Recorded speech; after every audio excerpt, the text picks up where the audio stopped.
नमस्कार दोस्तों आज की वीडियो में जानेंगे एक फॉर्म के बारे में। Form 11 composite form. ये फार्म की जरूरत क्यों पड़ती है, ये फार्म किसको भरना होता है और इसके अंतर्गत कौन कौन सी स्कीम आती हैं और ये फार्म भरना होगा तो किस प्रकार से भरेंगे, फार्म कहाँ से डाउनलोड करेंगे, इन सारे क्वेश्चन के बारे में आज की वीडियो में डिटेल में बात कर लेंगे। तो दोस्तों सबसे पहले आपको दिखा देते हैं फॉर्म का फॉर्मेट कि फार्म आपका किस टाइप का होगा। तो इस फॉर्म को भरने से पहले आपको इसके बारे में पता होना चाहिए। जो पहला जो फार्म है वो है कि ये फार्म क्यों भरना चाहिए। ये फार्म हमको तब भरना जाता है जब हम किसी पुरानी कंपनी में जॉब करते हैं और नई कंपनी में ट्रांसफर होते हैं, नई कंपनी में जॉब स्टार्ट करते हैं। तो वहां पे अपना पुरानी कंपनी की जो भी डिटेल्स हैं, आपका नाम, date of birth, father name, date of joining, date of exit, आपका पीएफ के मेंबर थे या पेंशन के मेंबर थे या नहीं थे, इन सारी जानकारी को आप ये फार्म को भरेंगे और अपने नए एम्प्लॉयर से वेरीफाई करवा के आप वहां जमा कर देंगे। ठीक है। दूसरी कंडीशन होती है कि आपका अगर क्लेम ओवरलैप हो रहा है या क्लेम बार बार रिजेक्ट हो रहा है तो कभी कभी इसके साथ में फॉर्म 11 भी मांगते हैं। वो फॉर्म 11 क्या है, आप यहाँ देख सकते हैं। एक जो क्लेम है वो रिजेक्ट किया गया है, claim reject, EPS not deduct, clarify the same through the employer along with the form 11 and first 2 months of salary slip, mismatch of the date of joining, date of exit, contribution received, employer wing contact। ये कह रहे हैं भाई जो हमने आपका claim reject किया है वो ये किया है कि आपकी डेट ऑफ एग्जिट या डेट ऑफ ज्वाइनिंग मिसमैच मिल रही है हमको। ठीक है। आप क्या करना, आप 2 महीने की सैलरी स्लिप और फॉर्म 11 को भर के एम्प्लॉयर से वेरीफाई करा के जमा करवाइएगा।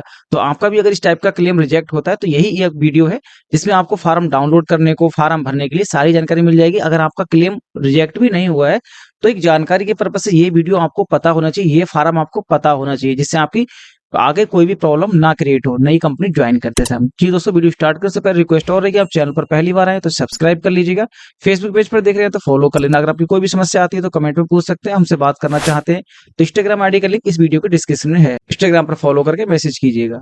तो दोस्तों फॉर्म 11 को पीएफ का कंपोजिट फॉर्म 11 भी कहते हैं। इस फॉर्म को भरने के लिए बहुत ईजी है। आपको ये फॉर्म कहाँ से मिलेगा, कैसे डाउनलोड करेंगे, इसको हम बता देते हैं। अगर आप ये फॉर्म अपनी कंपनी से भी रिसीव कर सकते हैं या फिर पीएफ ऑफिस से भी रिसीव कर सकते हैं या फिर कहीं नहीं जाना चाहते तो आप ऑनलाइन भी डाउनलोड कर सकते हैं। डाउनलोड कैसे करेंगे वो हम वीडियो के लास्ट में बताएंगे आपको कि फॉर्म डाउनलोड कैसे करना है और इसके साथ में क्या क्या डॉक्यूमेंट्स लगेंगे वो भी आपको डिटेल में बताएंगे। फिलहाल हम बात कर लेते हैं ये फॉर्म को आपको कैसे भरना है। बहुत ईजी फॉर्म है, बहुत इंपॉर्टेंट वीडियो है, तो वीडियो को शुरू से लास्ट तक जरूर बने रहेगा। यहाँ पे आपको क्या करना है, आपको लिखना है आपका नाम लिखना और जो भी आपका मिस्टर है, मिसेज है, मिस है, उस पर आपको टिक कर देना। ठीक है। आपको डेट ऑफ बर्थ लिख देना है यहाँ पे, डे मंथ ईयर के फॉर्मेट में। यहाँ पे फादर नेम या हस्बैंड नेम लिख देना है। ठीक है। आपका रिलेशनशिप क्या है, अगर आपने फादर नेम लिखा है तो फादर लिख देंगे, हस्बैंड के नाम से एंट्री की है तो हस्बैंड नाम पर टिक कर देंगे। ठीक है। यहाँ पे आपको जेंडर सिलेक्ट करना होगा, मेल फीमेल जो भी आपका जेंडर है। यहाँ पे आपका मोबाइल नंबर लिख देंगे, यहाँ लिखा है इफ एनी, अगर कोई हो, मगर आपको मोबाइल नंबर जरूर दर्ज करना है। यहाँ पे अपने ईमेल आईडी भी फिल कर देनी है क्योंकि आपकी पर्सनल जानकारी है। यहाँ पे आपका जो 8वां और 9वां कॉलम है इसको बड़ा ध्यान से समझना है। ठीक है। यही वो चीज है जिसको फॉर्म को मेंशन करने के लिए जरूरी होता है। जो आपका क्लेम अगर रिजेक्ट होता है, जो मैंने आपको स्क्रीनशॉट दिखाया यहाँ पे, तो यहाँ पे जो क्लियरिफाई मांग रहे हैं कि आप क्लियरिफाई करके दीजिए कि आपका मेंबर थे नहीं थे, कोई 2 ऑप्शन की वजह से ही कह रहे हैं। ठीक है। तो क्लियरिफाई में क्या करना होगा, फॉर्म 11 भरना होगा और कंपनी से वेरीफाई भी करवा लेंगे कंपनी के लेटर पैड पे ही कि ये हमारी कंपनी के मेंबर है, आपकी कंपनी ज्वाइनिंग की, इस टाइप की जो डिटेल होती है वो कंपनी वेरीफाई कर देगी, इस फॉर्म को वेरीफाई करेगी और आपको जो क्लियरिफिकेशन लेटर होगा कंपनी के पैड पे, अगर आपका फॉर्म रिजेक्ट हो रहा है तो क्लियरिफिकेशन मांग रहे हैं तो वो क्लियरिफिकेशन लेटर भी फिल कर देंगे। फिलहाल हम बात करते हैं ऑप्शन 8 और 9 के बारे में। ऑप्शन 8 है वो दिया है पीएफ मेंबर के लिए। यहाँ पे लिखा है whether is the member of the employment provident fund scheme 1952। ये कह रहे 1952 के अंतर्गत जो प्रोविडेंट फंड कटता है उसके आपका मेंबर थे। सीधा समझिए कि आप पीएफ के मेंबर हैं, आपका पीएफ कटता है तो आपको कटता है, कब कटता है, पुरानी कंपनी का डाटा दिया जा रहा है। ठीक है। यहाँ आपको भरना होगा फॉर्म जब आप कोई नई कंपनी में फ्रेश ज्वाइन हो रहे हैं तब, या आप किसी दूसरी कंपनी में दूसरी बार ज्वाइन हो रहे हैं। अगर फ्रेश कंपनी में ज्वाइन हो रहे हैं पहली बार तो आपको नो चुनना होगा, क्योंकि पहली बार जब कंपनी में ज्वाइन हुए तो आपका पीएफ नहीं कटा है पहले, तो आपको नो चुनना होगा और आपकी पेंशन भी नहीं कटी होगी। अगर आप दूसरी कंपनी में ज्वाइन कर रहे हैं, पहले आप जॉब कर चुके हैं, तो आपको यहाँ पे टिक करना होगा पीएफ कटता है और नहीं कटता है। कुछ कंपनी ऐसी होती है जो पीएफ नहीं काटती है तो आपको नो चुनना होगा। ठीक है। यहाँ पे आपको बड़ा ध्यान से समझना है। एक चीज और है, अगर आपका पीएफ कट रहा है तो यस पे क्लिक कर देंगे। ठीक है। आपको दोनों डाउट्स क्लियर हो गए। फ्रेश कंपनी ज्वाइन करेंगे तो नो चुनेंगे, अगर आपका कंपनी पीएफ नहीं काटती है तब भी नो चुनेंगे।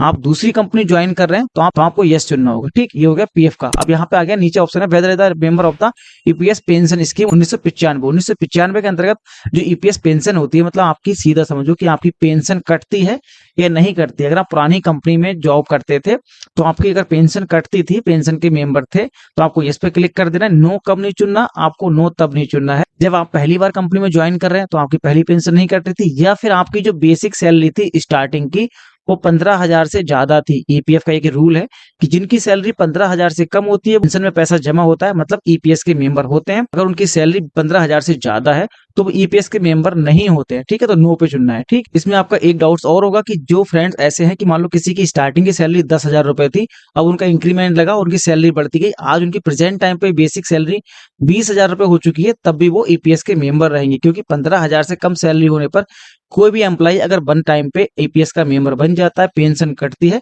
तो लाइफ टाइम वो पेंशन का मेंबर रहेगा। मगर पहली बार में अगर किसी की बेसिक सैलरी 15,000 से ज्यादा है, 15,001 रुपए भी है, तब भी वो ईपीएस का मेंबर नहीं रहेगा, मतलब पेंशन जमा नहीं होगी। तो यही दो डाउट्स थे जो आपको बहुत क्लियरली समझने थे।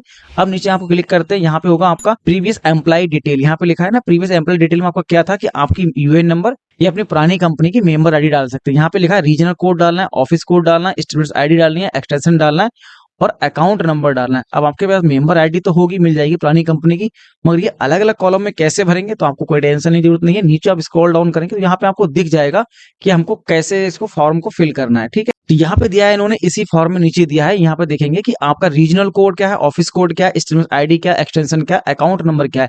जो स्टार्टिंग के लेटर होंगे दो, वो आपको रीजनल कोड बताते हैं, जो मोस्टली आपकी स्टेट होती है। उसके बाद जो आपका स्टेट के अंदर जो ऑफिस कोड होता है वो आता है। उसके बाद आपका स्टूडेंट आईडी मतलब कंपनी की आईडी होती है। उसके बाद एक्सटेंशन होता है, मोस्टली ये 00 ही होता है। और लास्ट में आपका होता है अकाउंट नंबर, जो पीएफ नंबर भी बोलते हैं, वो आपको इस टाइप से भरना है। तो आप यहाँ पे एक डेमो पर्पज से इसको देख सकते हैं कि क्या क्या आपके इतने ही लेटर होते हैं आपके।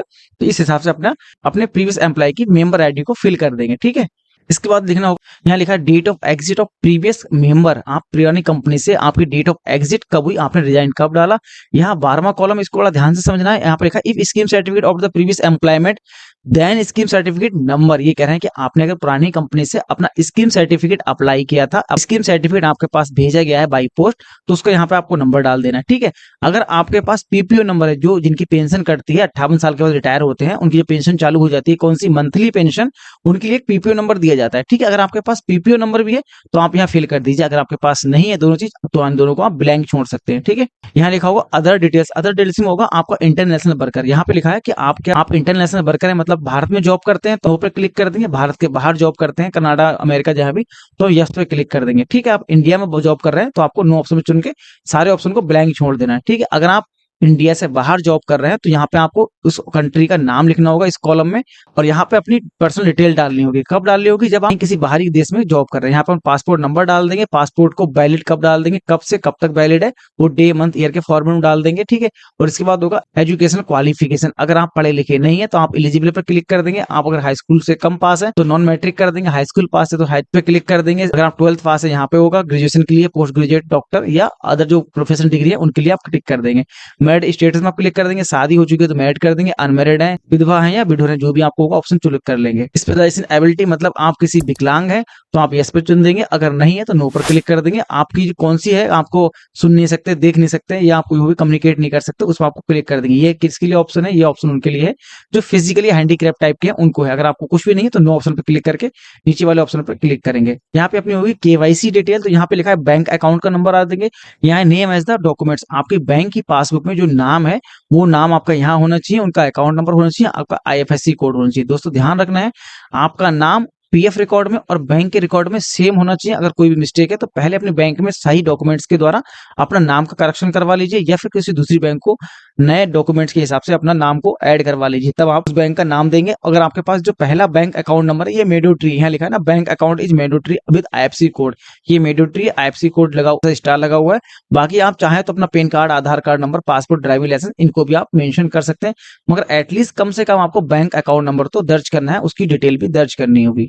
तो दोस्तों ये फॉर्म आपका भर चुका है। यहाँ पे लिखा है साइन ऑफ द मेंबर, जो मेंबर है मतलब आप हैं, तो आप यहाँ पे साइन कर देंगे। और दोस्तों यहाँ पे अपना डेट और प्लेस डाल देंगे। यहाँ पे आपको declaration by the present employer, तो दोस्तों यहाँ से लेकर जो यहाँ तक का जो कॉलम है वो आपको खुद नहीं भरना, ये आपका भरेगा एम्प्लॉयर। आपको लिखा है डिक्लेरेशन बाय प्रेजेंट एम्प्लॉयर, वो फिल करेगा पूरा, और फिल करने के बाद उसको क्या करना होगा, नीचे आपको वेरीफाई करना होगा। वेरीफाई करने के लिए भी उसको नीचे ऑप्शन दिया है, यहाँ पे देखेंगे signature of the employer with the seal and status, मतलब मोहर और साइन दोनों को होना चाहिए। ये कौन से साइन होंगे, वो वही साइन होंगे जो आपके पीएफ ऑफिस में डिजिटली साइन से अप्रूव है। ठीक है, इस फॉर्म को भरने के बाद अपने जो भी डॉक्यूमेंट्स हैं, जैसे कि आपका बैंक अकाउंट, बैंक की पासबुक, आधार कार्ड, पैन कार्ड, उनको अटैच कर देंगे और अपने कंपनी में जमा कर देंगे। ठीक है, कंपनी में जमा कब करेंगे मैंने बता दिया कि आप जब पुरानी कंपनी छोड़ के नई कंपनी में जा रहे हैं तो आपके पास जो यूएन नंबर है उनकी डिटेल्स है वो आप फिल कर देंगे। फार्म में बताएगी जैसे कि अब किसी का फार्म अगर रिजेक्ट हुआ है इसी चीज को, तो ये फार्म फिल करेंगे, कंपनी से वेरीफाई कराएंगे और क्लियरिफिकेशन लेटर लेके पीएफ ऑफिस जमा कर देंगे, तो आपका वो क्लेम जो पास हो जाएगा। जो मैंने आपको भी स्क्रीनशॉट दिखाया था कि क्लेम रिजेक्ट किया है, वो इसी चीज को